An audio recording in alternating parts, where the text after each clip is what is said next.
ഇന്ന് അതുൽ കുറച്ച് ദിവസം മുമ്പ് എന്നെ വിളിച്ചിരുന്നു. And he asked me whether I can be here. ആ ചോദ്യത്തിൻ്റെ ഒരു എന്താണെന്ന് വെച്ചാൽ, ഒരു പ്രൈവറ്റ് ഇനീഷ്യേറ്റീവിൽ സാധാരണ എന്നെ പോലത്തെ പബ്ലിക് ഓഫീസുള്ള ഒരാൾക്ക് അത് എൻഡോസ് ചെയ്യാനോ വൗച്ച് ചെയ്യാനോ സാധാരണ സാധിക്കില്ല. But I tell you that ഇന്ന് എൻ്റെ വരവ് ഒരു താങ്ക്സ് ഗിവിങ്ങിൻ്റെ ഒരു ഭാഗം കൂടെയാണ്. I tell you why. ഞാൻ എപ്പോഴും പറയുന്ന ഒരു കാര്യമാണ്, പണ്ട് BC used to be before Christ. Today BC is before COVID. And our life is before COVID and after COVID. അത്രയും വ്യത്യാസം വന്നു വരും. COVID was something which we had never seen before, never heard before, never experienced before. COVID എന്ന് പറയുന്നതായിരുന്നു നമ്മുടെ എല്ലാ മനുഷ്യരുടെയും ഇൻസെക്യൂരിറ്റീസിന്റെ ഏറ്റവും വലിയൊരു exhibition. Every one of us thought we were very strong, that we were in charge of our destiny. ഞാനാണ് രാജാവ്, I take care of everything എന്ന് വിചാരിച്ച ആൾക്കാർ. Seconds, minutes, hours, days, we were all reduced to a great amount of insecurity. As a judge of the High Court, ഞങ്ങൾക്ക് കണ്ടമാനം phone call വരാൻ തുടങ്ങി. അത് എൻ്റെ നെയ്ബർഹുഡിലാവണമെന്നില്ല, it could be far away, maybe Kasaragod നിന്നാവാം, ട്രിവാൻഡ്രത്ത് നിന്നാവാം, എവിടെ നിന്നാവാം. People calling out for help. ഞാൻ വീട്ടിൽ ഒറ്റയ്ക്കാണ്, ഞങ്ങൾക്ക് യാതൊരു വിധത്തിലും ഒരു ആക്സസ് ഇല്ല, ഞങ്ങൾക്ക് വീട്ടിൽ നിന്ന് ഇറങ്ങാൻ സാധിക്കുന്നില്ല, we are alone. Then I would call Atul. അതുലിനെ വിളിക്കും, അതുലിനോട് പറയും, Atul I need somebody to be sent to this place. പറ്റുമെങ്കിൽ ആംബുലൻസിനെ കൊണ്ടുപോകാം, വന്ന് ഈ PPE കിറ്റും അതും ഇതൊക്കെ വേണമല്ലോ. So Atul would then react. അങ്ങനെ ഒരു സ്റ്റേജ് വന്ന് എനിക്കും കോവിഡ് വന്നു. I remember it was 7th of February 2021. I remember the date also. അപ്പോൾ അത്രയും ദിവസം ഉണ്ടായിരുന്ന ശക്തി ധൈര്യമൊക്കെ ഒന്ന് ചോർന്നു പോയി. I am also COVID positive. Again, I called Atul. Atul introduced me to a doctor called Smita. Oh, it was you. I've never met you. I was going to say that. My God. Great meeting you, doctor. Our Dr. Smita എനിക്ക് പരിചയപ്പെടുത്തി. We were only conversing on the telephone. ഞാൻ doctor സ്മിതയെ ഒരു ദിവസം 2-3 പ്രാവശ്യം വിളിക്കും. അത് കഴിഞ്ഞപ്പോൾ എൻ്റെ വൈഫിന് കോവിഡ് വന്നു. She also starts calling. My sons became COVID. My mother became COVID positive. But I'll tell you one thing. ഒരു ഡോക്ടറെ ഞങ്ങൾ കണ്ടിരുന്നില്ല, ഒരു ഹോസ്പിറ്റലിൽ ഞങ്ങൾക്ക് പോകേണ്ടി വന്നില്ല. It was doctor Smitha who guided us. ഏത് സമയത്ത് എന്ത് കഴിക്കണം, എന്ത് മരുന്ന് വേണം, എങ്ങനെ ചെയ്യണം. I remember she gave me my first, ആദ്യത്തെ പ്രാവശ്യം ഞാൻ വിളിച്ചപ്പോഴോട് പറഞ്ഞ ഒരു ഫസ്റ്റ് കാര്യം പറഞ്ഞത്, drink a lot of water, hydrate yourself. അപ്പോൾ ഞങ്ങൾ നന്നായിട്ട് വെള്ളം കുടിച്ചു. ഇങ്ങനെ വെള്ളം കുടിച്ച സമയം കുറവാണ്. We took your advice completely and we drank as much water as we could. She asked us to, ഞങ്ങളെ ഓരോരുത്തരോട് പറഞ്ഞു, ഡോളോ whatever, പാരസിറ്റമോൾ കഴിക്കാൻ പറഞ്ഞു. What I'm trying to tell you is, നമ്മൾ പാലിയേറ്റീവ് കെയർ എന്ന് പറയുന്നത് നമ്മുടെ വിചാരം എൻഡ് ഓഫ് ലൈഫ് കെയർ എന്നാണ് നമ്മൾ പലപ്പോഴും വിചാരിക്കുന്നത്. അത് ശരിയല്ല. പാലിയേറ്റീവ് എന്ന് പറയുന്നതിൻ്റെ ഇംഗ്ലീഷ് വേർഡിന്റെ സെമാന്റിക് മീനിങ്, അത് റൂട്ട്സ് എന്ന് പറയുന്ന ലാറ്റിൻ പാലിയർ എന്നാണ്, PALLIAR. അതിന്റെ അർത്ഥം ടു ക്ലോക്ക്. ഇപ്പൊ സാനുവാച്ച് ഇരുന്നപ്പോൾ ഒരു പുതപ്പ് ഇട്ടതുപോലെ ടു ക്ലോക്ക്. അതിന്റെ അർത്ഥം എന്താ? It is A cover free. അത് മെഡിക്കൽ കവർ മാത്രമല്ല. കാരണം ഒരു മനുഷ്യനെ സംബന്ധിച്ചിടത്തോളം ഏറ്റവും ഭയാനകമെന്ന് പറയുന്ന രോഗമല്ല, ഒറ്റപ്പെടലാണ്.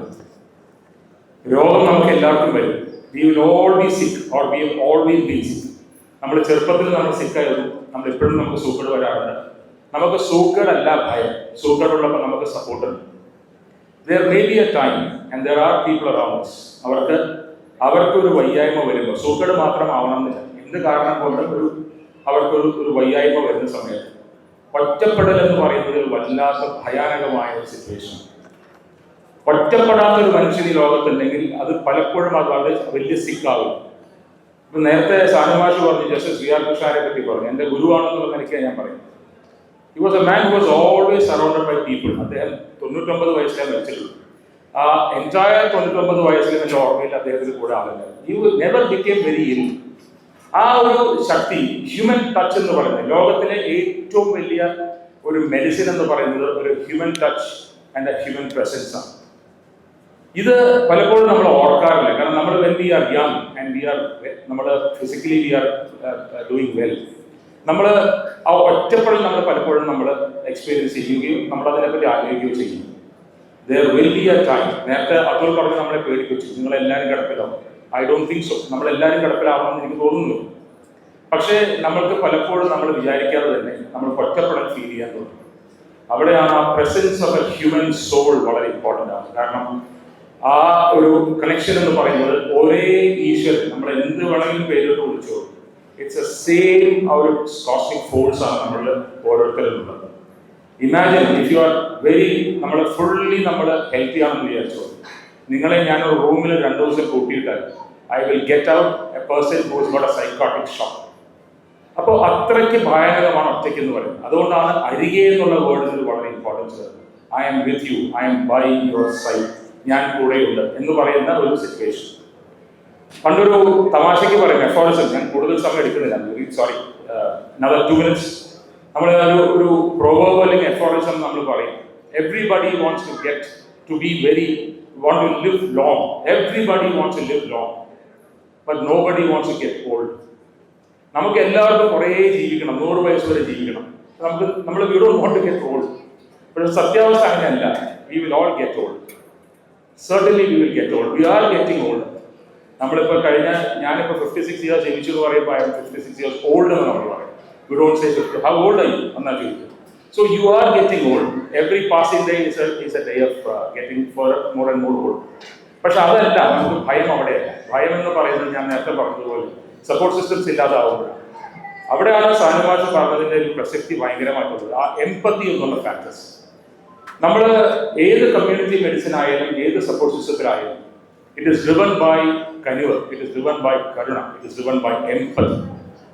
അല്ലെങ്കിൽ എന്ത് പറ്റും? It becomes very very mechanised. അപ്പൊ നിങ്ങൾ ഒരു റീച്ച് ഔട്ട് എന്ന് പറഞ്ഞ കൈ കൊടുത്ത് come with me I will hold you എന്ന് പറഞ്ഞ് കൈ കൊടുക്കുന്ന സമയത്ത് മറ്റേ കൈ കൊണ്ട് give me money, give me gold, give me your treasure എന്ന് പറയുന്നതല്ലോ. That is not the way it is. ഒരു കൈ കൊടുക്കുന്ന മറ്റേ കൈ കാണാൻ പാടില്ല എന്നാണ്. അത് പലപ്പോഴും നമ്മൾ പാലിയേറ്റീവ് കെയർ എന്ന് പറയുന്നത് ഞാൻ നേരത്തെ പറഞ്ഞ പോലെ എൻഡ് ഓഫ് ലൈഫ് കെയർ അല്ല. ചെറിയ കുട്ടികൾക്ക് വരെ പാലിയേറ്റീവ് കെയർ വരാം. ഇൻഫാക്ട് ഞാനിപ്പോൾ ഹാൻഡിൽ ചെയ്യുന്ന ഹൈക്കോടതിയിൽ ഞാൻ കേൾക്കുന്ന കേസുകളുടെ ഒരു ജൂറിസ്ഡിക്ഷൻ ഉണ്ട്.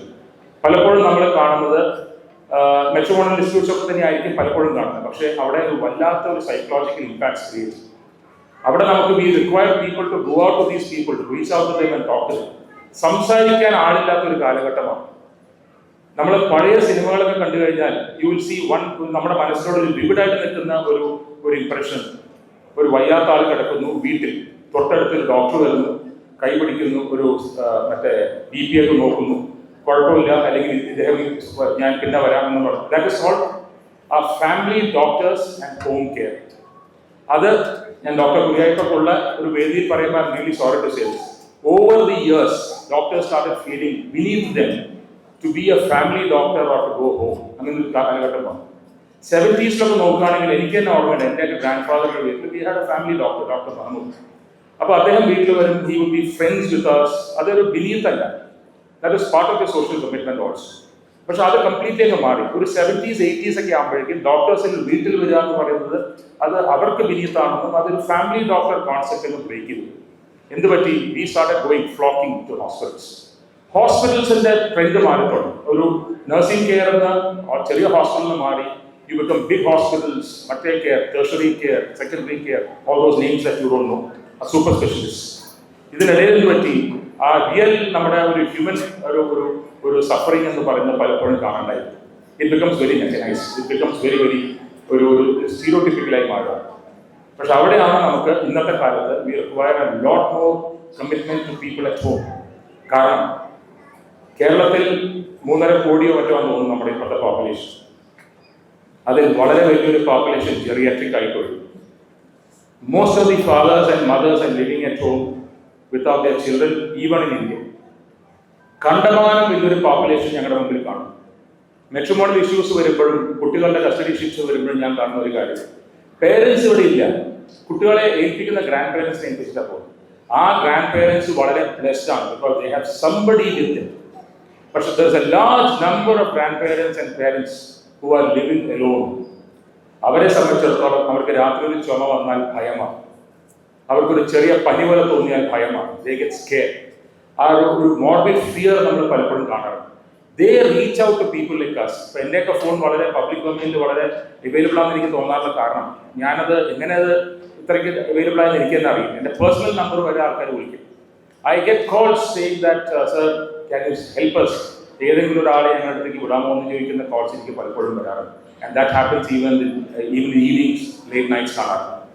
സോ നമ്മൾ ശരിക്കും we are looking at a generation, a demographic which is now getting more and more isolated, more and more confined. അതാണ് നമ്മൾ ശരിക്കും പറഞ്ഞാൽ നമ്മൾ ചലഞ്ച് ചെയ്യുന്നത്. And Atul, it is not merely palliative care in the sense of going there and treating someone. If a person is happy, his chances of becoming old and ill becomes much lesser. പലപ്പോഴും നമ്മൾ പല ആൾക്കാർ 50-ലും 60-ലും വയസ്സ് നമ്മൾ വയസ്സനായി മാറുക. That's because that our joint family systems ഇല്ലാണ്ട്. പണ്ടും palliative care ഉണ്ട്. Do you really think there was no palliative care earlier? That palliative care was taken care of by the husband or the wife or the children, grandchildren, nephews, nieces. That was always there, നമ്മുടെ ഫാമിലിയിൽ. പണ്ടൊക്കെ നമുക്ക് home nurse എന്നുള്ള concept കേട്ടിട്ടുണ്ടായിരിക്കും. Have you ever heard of somebody at home who is not part of your family? There was care, there was that community or that palliative care that we are talking about today. ഇന്ന് അതിനൊരു ആംഗ്ലിസൈസ്ഡ് version നമ്മൾ പലതും വിളിക്കുന്നു, palliative എന്ന് വിളിക്കുന്നു എന്ന് മാത്രമേ. It was always there. Our great grandfathers and grandmothers were taken care of by the family. Family വളരെ ലാർജ് ആയിരുന്നു. They were able to take care of themselves. We had people to talk to. അത്യാവശ്യം വന്നാൽ medical ഹെൽപ്പിന് മാത്രമേ ഒരാൾ ആവശ്യം ഉണ്ടായിരുന്നുള്ളൂ. കുളിപ്പിക്കാൻ ആളുണ്ടായിരുന്നു, അവരുടെ ബാക്കിയുള്ള കാര്യങ്ങൾക്ക് ആളുണ്ടായിരുന്നു, കുക്കിങ്ങിന് ആളുണ്ടായിരുന്നു. ഇന്ന് അതുപോലും കിട്ടുന്നില്ല. ഈവൻ കുക്കിംഗ് ഒരു വലിയ പ്രോബ്ലമാണ് കുറച്ച് പ്രായം വരുമ്പോൾ. They don't know where to get their food from. അവർക്ക് എങ്ങനെ കുക്ക് ചെയ്യാം? പല ആൾക്കാർക്ക് കുക്ക് ചെയ്യാൻ വയ്യ. Husband and wife are both unable to cook. They are not unable to make their own food. Where do they get their food from? അപ്പോൾ caterers എന്ന് പറയും. ഇപ്പോൾ അത് പുതിയൊരു ട്രെൻഡ് വരുന്നു. It's called the retirement home systems. So നമ്മൾ progress ചെയ്യുന്നു വിചാരിക്കുന്ന സമയത്ത് നമ്മൾ actually really progress. It's time for us to think. It is time for us to now start feeling for each other. സാനുമാഷ പറഞ്ഞത് ശരിയാണ്. ഞാൻ എപ്പോഴും ഐ എം ഇംബ്യൂഡ് ബൈ വിവേകാനന്ദ സ്വാമികളുടെ ഒരു famous quotation, feel my children, feel for the poor, feel for the downtrodden, feel for the sick, feel until your heart aches and your brain reels. And then follow the feet of the Lord and you get indomitable energy. This is the palliative ennu parayum. It is that concern for another, because please understand that person is you yourself, and that is palliative care. Thank you so much. I wish Atul and his team all the very best. Atul പറഞ്ഞതുപോലെ നിങ്ങൾക്ക് awareness കൊണ്ട് കിട്ടാത്തതല്ല. It is now time for us to tell people that you are available. We will do that to whatever extent we can. Thank you so very much, and thank you very much.